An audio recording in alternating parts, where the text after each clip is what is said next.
Parents have been left wondering how they'll be able to feed their children after receiving free school meal parcels with barely any food. Images have been shared on social media showing parcels estimated to contain as little as £5 worth of supplies to make their children's lunches for more than a week. It's led many to ask how children are expected to learn from home when they're not getting enough to eat. Greg Morrison, principal at Preston School in Yeovil, has been working hard to make sure all of his students are well supported and cared for during lockdown. He joins me now alongside Michael Gibelli, owner of Vertigo Restaurants, which supplies food parcels to schools, and chef patron at Wood Restaurants, Simon Wood. We're also hoping to speak to Gemma Corker, a mother of two girls who receive food parcels, in the next couple of minutes as well. Greg Morrison, to you first, though. When you've seen the images shared on social media of some of the food parcels that have been received, is this a familiar picture to you? Unfortunately, it is. It's a familiar picture of the most vulnerable and sometimes most needy in our society being once again let down. They felt they were let down initially in the lockdown back in March, when the food vouchers were not forthcoming and would take an awful long time to get through and translate into real food on the table. They then felt that those same families were disadvantaged and not helped at all in terms of remote learning and laptops. And here we are yet again, now that we've got the food vouchers, a system that was working perfectly well, that's been substituted for food parcels, with money being taken out and presumably offset somewhere. And that's meaning that those people that need that food are not getting it on their table. In principle, the idea of food parcels should work, shouldn't it? Because if you have the purchasing power of a big catering company that normally would provide school meals, they ought to be able to deliver good value for money for the budget they're allocated. And they ought to be able to deliver good, healthy food to people's homes. When we're looking at these images, though, Greg, that isn't happening, is it?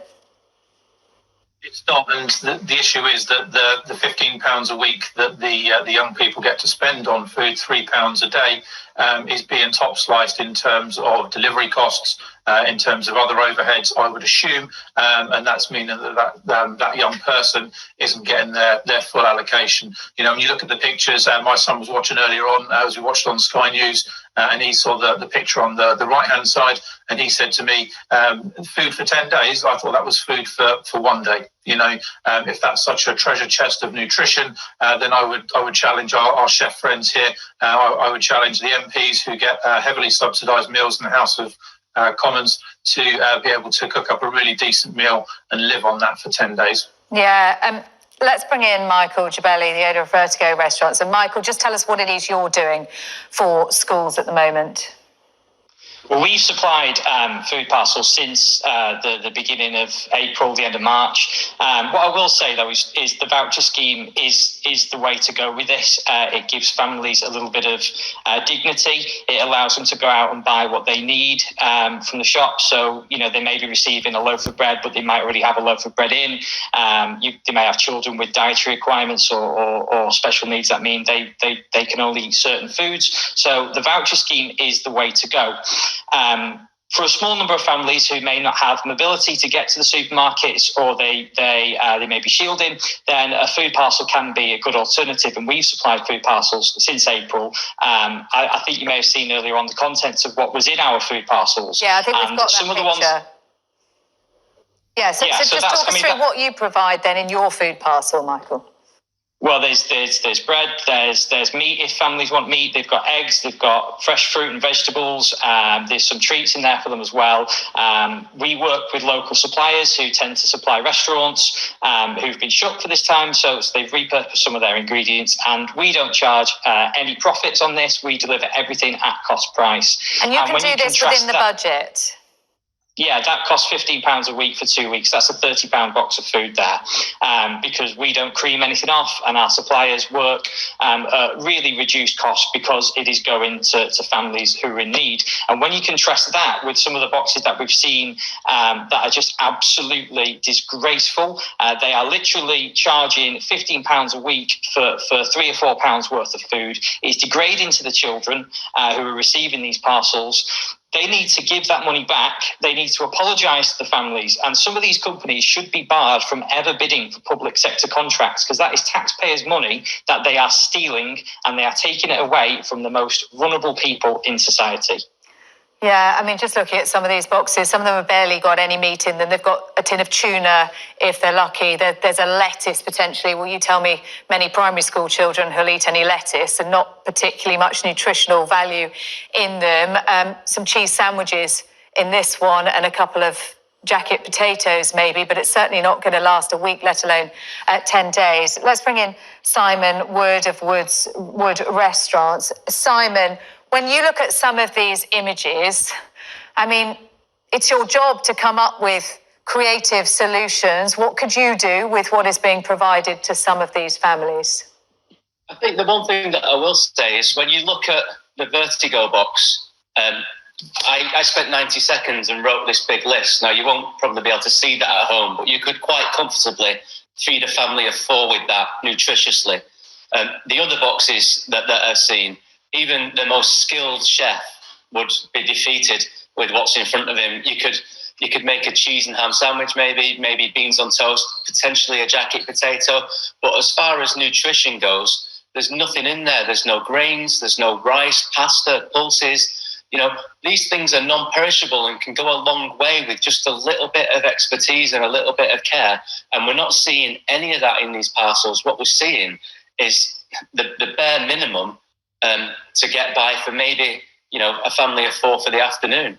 Yeah, I mean, if you could just hold up your list again, Simon, of what it is. So you've come up with a meal plan with the ingredients you've got that could give healthy, nutritious, warm meals to a family for a week there from the contents of the box. And that is all provided within that £15 a week per child budget. And yet, as we're seeing, some boxes had got, 2 slices of ham wrapped in cling film, a part of a carrot in some images that we've seen, and even you couldn't come up with anything more than a few sandwiches to do. No, and the impact of that lack of nutrition then on a child. Okay, let's have a look. That's the government box, yeah?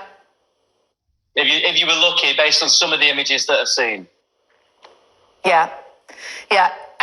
Let's return to Greg Morrison now, and the impact then of a child not getting a healthy, nutritious daily meal, not just when we're talking about hunger, but what impact does that hunger have on their ability to learn?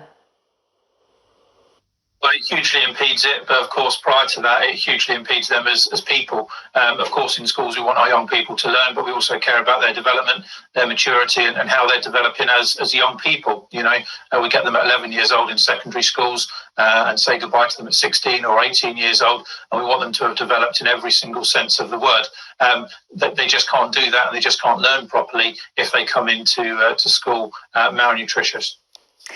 Yeah, we are also hearing, Greg, aren't we, of more and more teachers who are mortified by what they see, what their pupils are being handed, and they're digging into their own pockets to try and help.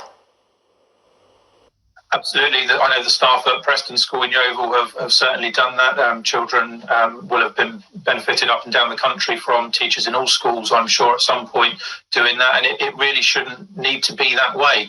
We've got a hero figure at the front of this, Marcus Rashford, who's doing a great deal at fighting the big cause nationally. But there's also hero teachers in each school up and down the country. We've got our very own Mr. Kendall, who looks after the students who receive free school meals.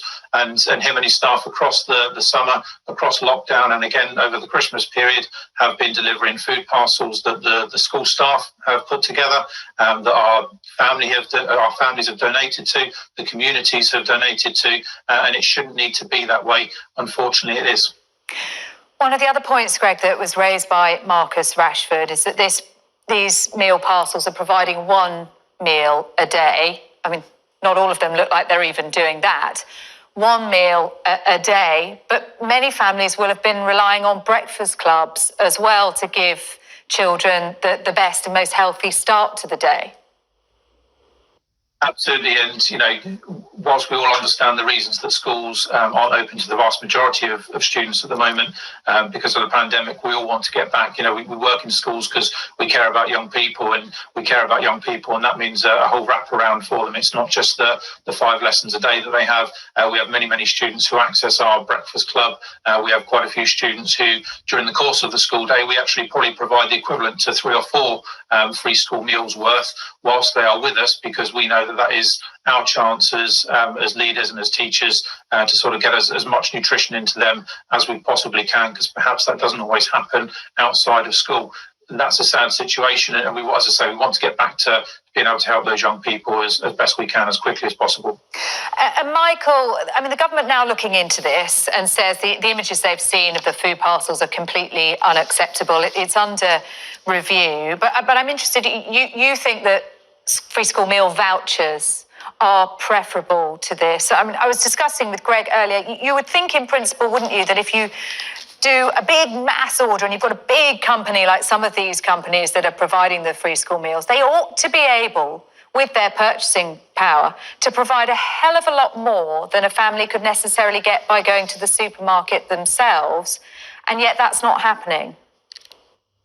Well, potentially, but you don't know what's in everybody's cupboards or in everybody's fridge. So you will end up with a much more efficient process if you enable families to go out and buy the food that they want. In theory, yes, these big companies should have the purchase. Well, they do have the purchasing power. They have the purchasing power, and what they're doing is they're utilising that purchasing power to maximise their own profits. Yeah, well, that was my next question. Where is the money going then if these boxes are not costing the full £15 per child per week? Well, it's absolute profiteering at its very worst than you can imagine. This is the worst of privatisation and the worst form of profiteering that there is. They are literally taking food away from hungry children. Simon, what key elements would you need to see in a food parcel to provide those healthy meals for a child? What would be the checklist for you? I think, first and foremost, we need to see the non-perishable things in there, because parents don't always have a lot of time. Fruit and veg is really important, and that should absolutely be in there. But some things that can go in the cupboard that are very little goes a long way. Lentils, and pasta. We all know that you can make a portion and it's in the fridge for a couple of days afterwards for you to graze on at your leisure. Protein, which is more expensive, but there are ways of getting that. And we have to remember that this is meals for kids as well. So we need some family favourites in there. A shepherd's pie would work really well. A chicken curry, or even, we've got some sausages in the box that Vertigo do. You could make those into meatballs again and put them through some pasta with tomatoes. So a little, again, would go a long way.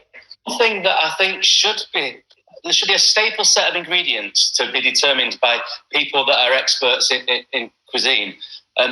But there needs to be some guidance and maybe a recipe card or a basic set of ideas that people can easily follow without being daunted. Because at the end of the day, people have different levels of skill within the kitchen, and it's important to get the best out of the limited materials that they've got. So some guidance in there as well as food, I think, is crucial. Yeah, that recipe card idea, Michael, quite important, isn't it? To give an idea to families of what they're meant to be doing with this if they can, how to make it go as far as they possibly can to feed their children for the time period it's meant to be for. Absolutely, and we always chuck in a few recipe ideas, and we also give people the choice as well. A lot of families may not even be able to afford the gas that it needs to cook the veg, and they may be better with things like some instant soups and some blocks of cheese and extra bread and things that they could just kind of cobble together without actually having to use any gas or electric. So again, that's why it's better to give people the choice, and if they are able to make their way to a supermarket, to give them the vouchers to do that. And I don't understand why the government have changed and gone from having a voucher scheme which enables families to do that to this nationwide blanket will give you a box with a tiny few scraps of degrading food in it. I don't understand what has led to that switch. Yeah, well, a spokesman for the Department of Education has said the National Free School Meals Voucher Scheme is shortly to be reopened, which from what you're saying would be very much welcomed. Greg, of course, we're talking about the meals for children here, but we're relying on parents to educate children and support them in their learning. And many of these parents are going without food themselves to be able to feed their children. It's the sad reality of it, unfortunately. And as I say, in our school, we've done a lot of work to support those families. Our community have done a lot of work to support those families. And the upsetting thing, as Michael's just said there, is actually the voucher system, after some initial bumpy times, is actually working really well, and it gives the families the choice. It gives the families the dignity to be able to go shopping rather than be provided for something that they may or may not want. And it just feels that lack of trust is really quite undermining and degrading for those families. Is Marcus Rashford the man to turn this around now, Greg? He's certainly doing a great job, isn't he? And fair play to him. We need it. We need somebody fighting for these families. I extend my thanks to Michael and Simon and all of the chefs and all of the people who are doing a brilliant job up and down the country, really holding this together. Marcus Rashford is the spearhead. There are thousands and thousands of people, as we know, up and down the country who are really helping literally put food on the table for those families. And without that, I would hate to think what it would be like for our students and students all the way across the UK. Okay, Greg Morrison, Michael Jabelli and Simon Wood, thank you all very much indeed for joining in that discussion. I did say we were hoping to hear from Gemma, a mum of two girls who receive the free school meal parcels. Unfortunately, we haven't been able to make contact. Gemma, like so many of us, is attempting to homeschool while